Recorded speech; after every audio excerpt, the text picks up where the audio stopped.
ನಮಸ್ಕಾರ ಎಲ್ಲರಿಗೂ ದೇವಿಸ್ ಕೆಫೆ ಚಾನಲ್ಗೆ ಸ್ವಾಗತ ಸುಸ್ವಾಗತ. ಬನ್ನಿ ಇವತ್ತು ಹಾಗಲಕಾಯಿ ಗೊಜ್ಜು ಮಾಡೋದು ನೋಡೋಣ. ಹಾಗಲಕಾಯಿ ಗೊಜ್ಜು 2-3 ತರ ಮಾಡ್ತೀನಿ ನಾನು. ಇದೊಂಥರ ಮಾಡ್ತೀನಿ, ಇದೊಂಥರ ಬೇರೆ ವೆರೈಟಿ. ಅದಕ್ಕೆ ಏನೇನು ಬೇಕಂತ ನೋಡೋಣ ಬನ್ನಿ. ಹಾಗಲಕಾಯಿನ ಚೆನ್ನಾಗಿ ತೊಳೆದು ಚಿಕ್ಕ ಚಿಕ್ಕದಾಗಿ ಕಟ್ ಮಾಡಿ ಅರಿಶಿನ ಪುಡಿ ಉಪ್ಪು ಹಾಕಿ ತೊಳೆದು ಎತ್ತಿಟ್ಟಿದ್ದೀನಿ. ನೀರೆಲ್ಲ ಸೋಸಿ ಸ್ವಲ್ಪ ಕಹಿ ಕಡಿಮೆ ಆಗುತ್ತಂತ. ಬಿಳಿ ಹಾಗಲಕಾಯಲ್ಲಿ ಕಹಿ ಇರಲ್ಲ, ಆದ್ರೂ ತೊಳೆದು ಸ್ವಲ್ಪ ಕಹಿ ಇದ್ರೆ ಹೋಗ್ಲಿ ಅಂತ ತೊಳೆದಿಟ್ಟಿದ್ದೀನಿ. ಅರಿಶಿನ ಪುಡಿ ಉಪ್ಪಾಕಿ ತೊಳೆದಿಟ್ಟಿದ್ದೀನಿ. ಈರುಳ್ಳಿ, ಕರಿಬೇವಿನ ಸೊಪ್ಪು, ಇದು ಹುರಿದಿರೋ ಮಸಾಲೆ, ಮತ್ತು ಇದಕ್ಕೆ ಒಂದು 3/4 ಕಪ್ ತೆಂಗಿನಕಾಯಿ ಹಾಕ್ತಾ ಇದ್ದೀನಿ. ಹುಣಸೆಹಣ್ಣು, ಒಂದು ನಿಂಬೆಹಣ್ಣು ಗಾತ್ರ, ಸಣ್ಣ ನಿಂಬೆಹಣ್ಣು ಗಾತ್ರದ ಅಷ್ಟು ಹುಣಸೆಹಣ್ಣು. ಇದಕ್ಕೆ ಬೆಲ್ಲನೂ ಹಾಕ್ತೀನಿ ಸ್ವಲ್ಪ. ನಾನು ಕಾಂಪನ್ಸೇಟ್ ಮಾಡುತ್ತೆ, ಉಪ್ಪು ಹುಳಿ ಖಾರ ಸಿಹಿ ಎಲ್ಲ ಸೇರಿದಾಗ ಕಾಂಪನ್ಸೇಟ್ ಆಗುತ್ತಂತ ಹುಣಸೆಹಣ್ಣು ಸ್ವಲ್ಪ ಹಾಕ್ತೀನಿ. ನಾನು ಇಲ್ಲಿ ಇಟ್ಟಿಲ್ಲ. ಬನ್ನಿ,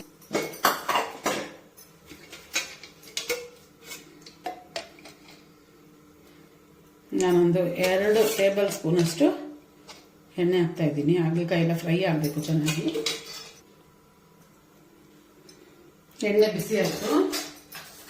ಈಗ ಸ್ವಲ್ಪ ಸಾಸಿವೆ ಹಾಕೋಣ.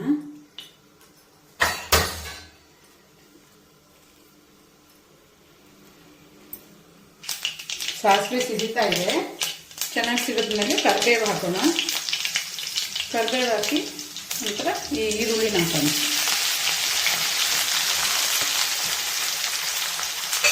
ನಾನೊಂದು ಮೀಡಿಯಂ ಸೈಜ್ ಈರುಳ್ಳಿ ತೊಗೊಂಡಿದ್ದೀನಿ, ಸಾಕಾಗುತ್ತೆ ಅಷ್ಟೇ. ಈರುಳ್ಳಿ ಹಾಕಿ ಚೆನ್ನಾಗಿ ಫ್ರೈ ಮಾಡೋಣ. ಸ್ವಲ್ಪ ಅರಿಶಿನ ಪುಡಿ ಹಾಕೋಣ. ಅರಿಶಿನ ಪುಡಿ ಹಾಕಿಲ್ಲ, ಸ್ವಲ್ಪ ಅರಿಶಿನ ಪುಡಿ ಹಾಕೋಣ. ಮತ್ತು ಒಂಚೂರು ಸ್ವಲ್ಪ ಉಪ್ಪು, ಈರುಳ್ಳಿ ಸ್ವಲ್ಪ ಬೇಗ ಫ್ರೈ ಆಗೋಕ್ಕೆ ಒಂದು ಸ್ವಲ್ಪ ಉಪ್ಪು ಹಾಕೋಣ. ಹಾಕಿ ಚೆನ್ನಾಗಿ ಫ್ರೈ ಮಾಡೋಣ. ಈ ಈರುಳ್ಳಿ ಸ್ವಲ್ಪ ಚೆನ್ನಾಗಿ ಫ್ರೈ ಆಗಲಿ. ಫ್ರೈ ಆದಮೇಲೆ ತೊಳೆದಿಟ್ಕೊಂಡಿರುವಂಥ ಹಾಗಲಕಾಯಿ ಹಾಕೋಣ.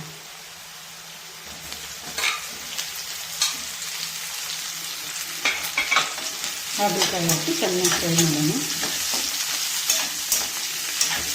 ಹಾಗಲಕಾಯಿ ಎಣ್ಣೆ ಚೆನ್ನಾಗಿ ಫ್ರೈ ಆಗಬೇಕು. ನೀರು ಬಿಡುತ್ತೆ ಇದು ಸ್ವಲ್ಪ, ಸೊ ನೀರಿಗೇನು ಇವಾಗ ಹಾಕೋ ಅವಶ್ಯಕತೆ ಇಲ್ಲ. ಚೆನ್ನಾಗಿ ಫ್ರೈ ಮಾಡಿ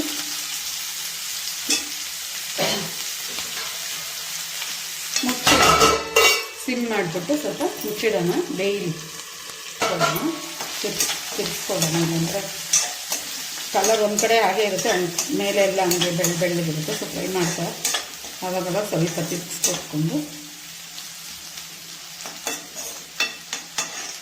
ಇದು ಕಲರ್ ಚೇಂಜ್ ಆಗುತ್ತೆ. ಫುಲ್ ಹಾಗಲಕಾಯಿ ಎಲ್ಲ ಒಂಥರ ಕಂದು ಬಣ್ಣ ಬರುತ್ತೆ. ಅದವರೆಗೂ ಸ್ವಲ್ಪ ಚೆನ್ನಾಗಿ ಎಣ್ಣೆ ಫ್ರೈ ಆಗಲಿ.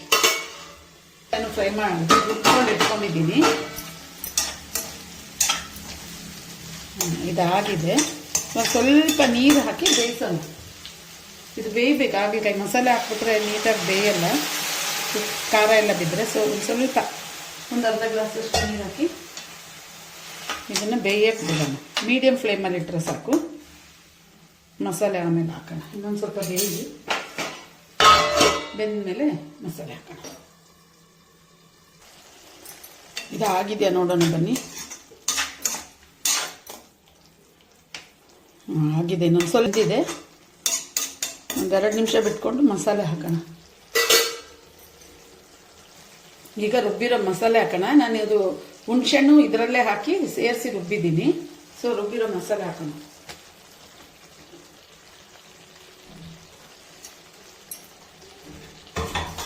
ಸ್ವಲ್ಪ ನೀರು ಹಾಕೋಣ. ಆ ಮಿಕ್ಸಿ ಜಾರ್ಗೆ ಸ್ವಲ್ಪ ನೀರು ಹಾಕ್ಕೊಂಡು ಕಲಿಸ್ಕೊಂಡು ಮಸಾಲೆ ಸ್ವಲ್ಪ ಕಲಿಸ್ಬಿಡೋಣ.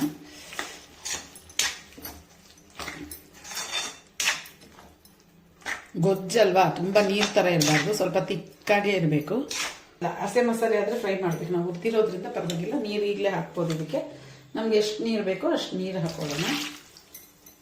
ಇನ್ನೊಂದು ಸ್ವಲ್ಪ ಇಡಿಸುತ್ತೆ ಅನಿಸುತ್ತೆ. ನೋಡಿಕೊಂಡು ಸಾಕಾಗಲಿಲ್ಲ ಅಂದರೆ ಬೇಕಾದ್ರೆ ಇನ್ನೊಂದು ಚೂರು ಹಾಕೊಳ್ಳೋಣ. ಬೆಂದು ಚೆನ್ನಾಗಿ ಗಟ್ಟಿ ಆಗ್ಬೇಕಲ್ವಾ, ಜಾಸ್ತಿ ಬೇಡ. ಸ್ವಲ್ಪ ನೀರು ಹಾಕಿ ಉಪ್ಪು ಹಾಕಿ ಬೆಲ್ಲ ಹಾಕೋಣ ಇದಕ್ಕೆಲ್ಲ. ಉಪ್ಪು ರುಚಿಗೆ ತಕ್ಕಷ್ಟು ಉಪ್ಪು ನೋಡ್ಕೊಂಡು ಹಾಕೊಳ್ಳಿ. ನಿಮ್ಗೆ ಎಷ್ಟು ನೀವೇ ಬೇಕೋ ಅಷ್ಟು ನೋಡ್ಕೊಂಡು ಹಾಕೊಳ್ಳಿ. ಸ್ವಲ್ಪ ಬೆಲ್ಲ ಹಾಕೋಣ. ಬೆಲ್ಲ 1-2 ಸ್ಪೂನ್ ಹಾಕ್ತೀನಿ, ಯಾಕಂದರೆ ಹಾಗಲಕಾಯಿ ಹಾಕಿರೋದ್ರಿಂದ ಪರವಾಗಿಲ್ಲ. ನೋಡಿ 1-2 ಸ್ಪೂನ್ ಹಾಕ್ಬಿಟ್ಟು ಈಗ ಹೈ ಫ್ಲೇಮಲ್ಲಿ ಇಟ್ಕೊಂಡು ಮರಳಕ್ಕೆ ಸ್ಟಾರ್ಟ್ ಆದಮೇಲೆ ಸಿಮ್ ಮಾಡಿ ಮೀಡಿಯಂ ಫ್ಲೇಮಲ್ಲಿ ಸ್ವಲ್ಪ ಚೆನ್ನಾಗಿ ಗಟ್ಟಿ.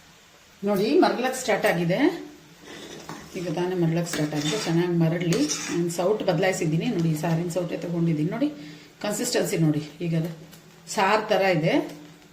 ಇದು ಚೆನ್ನಾಗಿ ಬೆಂದು ಗಟ್ಟಿಯಾಗಿ ಗೊಜ್ಜು ಥರ ಹಾಕಬೇಕು. ಹಾಗಲಕಾಯಿ ಮುಚ್ಚಿ ಫ್ಲೇಮ್ನ ಮೀಡಿಯಂ ಮಾಡೋಣ. ಆಗಿದೆಯಾ ನೋಡೋಣ ಬನ್ನಿ. ಗಟ್ಟಿಯಾಗಿದೆ, ಇನ್ನೊಂದು ಸ್ವಲ್ಪ ಗಟ್ಟಿ ಆಗಬೇಕು. ಈ ಮಸಾಲೆ ಎಲ್ಲ ಈ ಹಾಗಲಕಾಯಿಗೆ ಹಿಡ್ಕೋಬೇಕು. ನಾವು ಹಿಂಗಂದ್ರೆ ಮಸಾಲೆ ಬೀಳಬಾರ್ದು ಕೆಳಗಡೆ. ಹಾಗಲಕಾಯಿ ಮಸಾಲೆನೆಲ್ಲ ಹೊಂದ್ಕೊಂಡು ಗಟ್ಟಿ ಆಗಬೇಕು, ಆವಾಗಲೇ ಅದು ಗೊಜ್ಜು ಕನ್ಸಿಸ್ಟೆನ್ಸಿ ಬರೋದು. ನಾನು ಸ್ವಲ್ಪ ಇನ್ನೊಂದು 2-3 ನಿಮಿಷ ಬೇಯಬೇಕು. ಮುಚ್ಚಿಟ್ಟು ಬೇಯಿಸೋಣ.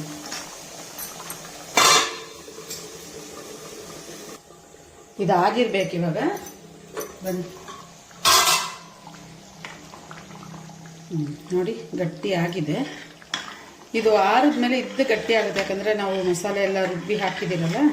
ಸೊ ಇನ್ನೊಂದು ಸ್ವಲ್ಪ ಗಟ್ಟಿ ಆಗುತ್ತೆ. ಸೊ ಇದಾಗಿದೆ. ಆಫ್ ಮಾಡೋಣ. ಆಫ್ ಮಾಡಿಬಿಟ್ಟು ಡಿಶ್ ಔಟ್ ಮಾಡೋಣ.